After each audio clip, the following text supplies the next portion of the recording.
এবারে খুলনা বিভাগের খবর রূপসার তীরে।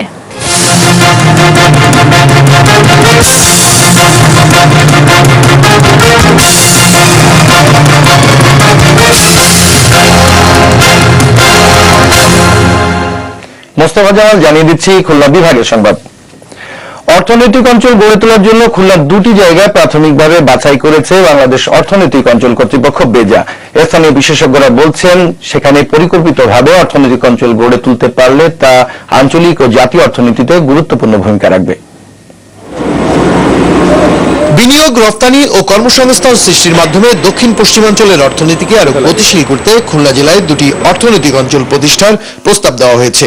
সেখানে বটিয়াঘাটা উপজেলার তেঁতুলতলা মৌজা এবং তেরোখাদা উপজেলার কোলা মৌজার যথাক্রমে 444 ও 550 একর জমিকে দেখানো হয়েছে সম্ভাব্য এলাকা হিসেবে।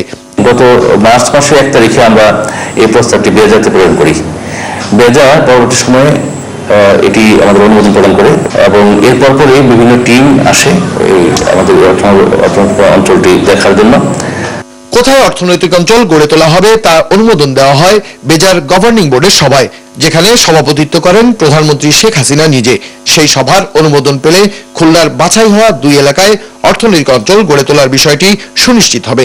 এরপর শুরু হবে ভূমি অধিগ্রহণ সহ বাকি কাজ। এখানে বহু ধরনের বিনিয়োগ হবে, দেশি শিল্প উদ্যোক্তাদের বিনিয়োগ হবে, বিদেশি শিল্প উদ্যোক্তাদের বিনিয়োগ হবে এবং লিঙ্কেজ হবে, ব্যবসার ফরওয়ার্ড লিঙ্কেজ, ব্যাকওয়ার্ড লিঙ্কেজ এইসব হবে।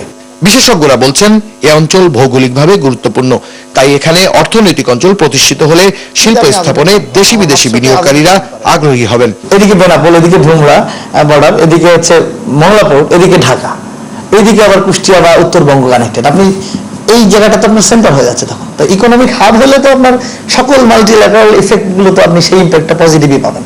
চূড়ান্ত অনুমোদন পেলে খুলনার অর্থনৈতিক অঞ্চলে বিদ্যুৎ, পানি ও গ্যাসের নিরবিচ্ছিন্ন সরবরাহ সহ সব সুযোগ সুবিধা নিশ্চিতের পরামর্শ তাদের। মোস্তফা জামাল, মাছরাঙা সংবাদ, খুলনা।